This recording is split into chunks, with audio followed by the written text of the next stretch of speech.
जब माँ गंगा स्वर्ग से पृथ्वी पर उतरी। क्या आप जानते हैं, एक समय ऐसा था जब पृथ्वी पर गंगा नहीं बहती थी।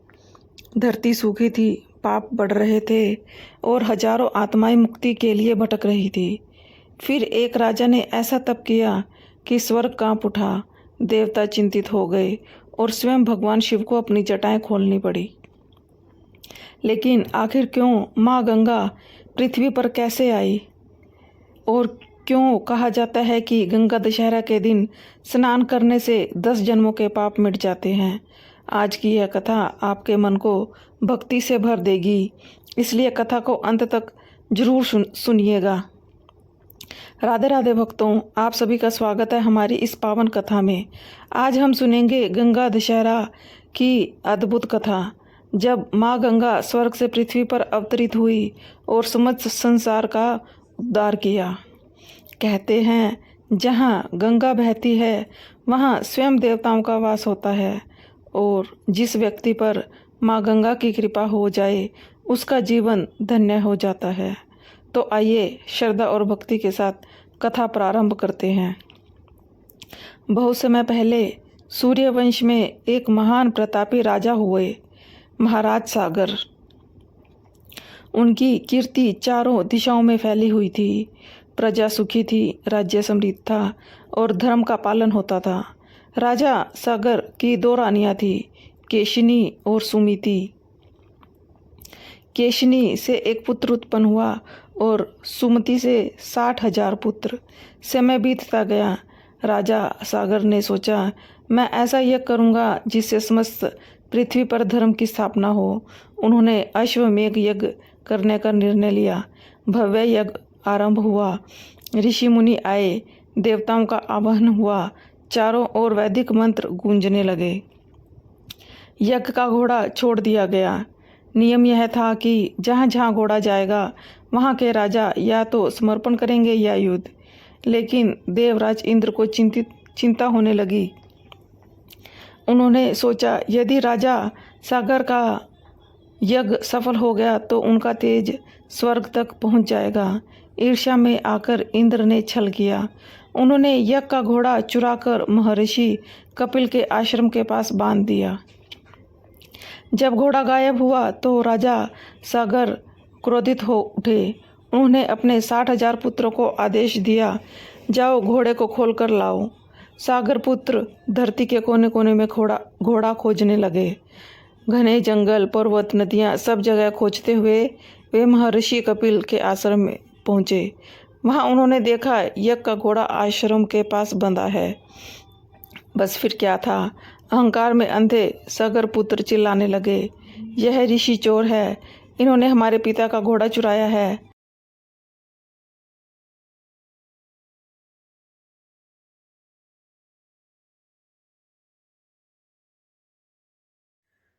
उस समय महर्षि कपिल गहरी समाधि में लीन थे, लेकिन सागर पुत्रों का शोर बढ़ता गया।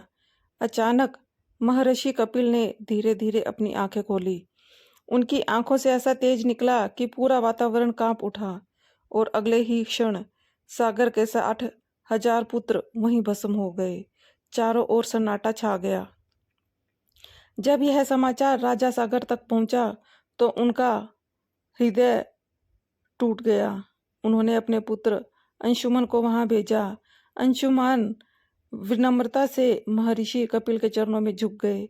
उन्होंने कहा, गुरुदेव, यदि मेरे पूर्वजों से कोई अपराध हुआ है तो क्षमा करें। कृपया उनके उद्धार का मार्ग बताइए। महर्षि कपिल शांत स्वर में बोले, इन आत्माओं को मुक्ति तभी मिलेगी जब स्वर्ग की पवित्र गंगा पृथ्वी पर आएंगी और इनके अस्थि अवशेषों को स्पर्श करेंगी। अंशुमान ने तपस्या की, लेकिन वे गंगा को पृथ्वी पर नहीं ला सके। फिर उनके पुत्र दिलीप ने भी वर्षों तक प्रयास किया, पर सफलता नहीं मिली। समय बीतता गया और सागर पुत्रों की आत्माएं मुक्ति के लिए भटकती रही। फिर जन्म हुआ महाराज भगीरथ का। भगीरथ बचपन से ही धर्मात्मा और करुणामयी थे। जब उन्होंने अपने पूर्वजों की पीड़ा के बारे में पता चला तो उनकी आंखें भर आई। उन्होंने मन ही मन संकल्प लिया, जब तक मैं माँ गंगा को पृथ्वी पर नहीं लाऊंगा तब तक चैन से नहीं बैठूंगा। उन्होंने राज सिंहासन त्याग दिया, राजसी वस्त्र उतार दिए और हिमालय की गुफाओं में जाकर कठोर तपस्या शुरू कर दी। कभी एक पैर पर खड़े होकर ध्यान करते, कभी कई दिनों तक जल भी ग्रहण नहीं करते थे। साल बीत गए, उनकी तपस्या से तीनों लोग कांप उठे। आखिरकार भगवान ब्रह्मा प्रकट हुए। उनके दिव्य प्रकाश से पूरा आकाश जगमगा उठा। भगवान ब्रह्मा बोले, वत्स भगीरथ, मैं तुम्हारी तपस्या से प्रसन्न हूँ, वर मांगो। भगीरथ हाथ जोड़कर बोले, प्रभु, माँ गंगा को पृथ्वी पर भेज दीजिए ताकि मेरे पूर्वजों को मुक्ति मिल सके। भगवान ब्रह्मा मुस्कुराए लेकिन बोले, भगीरथ, गंगा का वेग अत्यंत प्रचंड है, पृथ्वी उनके प्रवाह को सहन नहीं कर पाएगी। तुम्हें भगवान शिव को प्रसन्न करना होगा। अब भगीरथ ने भगवान शिव की आराधना शुरू की। वे हिमालय में बैठकर ओम नमः शिवाय का जाप करने लगे। उनकी भक्ति देखकर भोलेनाथ प्रसन्न हुए। भगवान शिव प्रकट हुए और बोले, भगीरथ, मैं तुम्हारी तपस्या से प्रसन्न हूँ। बोलो, मैं तुम्हारी क्या इच्छा पूरी करूं? तो भगीरथ ने कहा, गंगा को अपनी जटाओं में धारण करो प्रभु। तो शिव जी कहने लगे, मैं तुम्हारी इच्छा जरूर पूरी करूंगा। उधर जब माँ गंगा को पता चला कि उन्हें पृथ्वी पर जाना है तो उनके मन में थोड़ा अभिमान आ गया। उन्होंने सोचा, मेरे वेग को कौन रोक सकता है?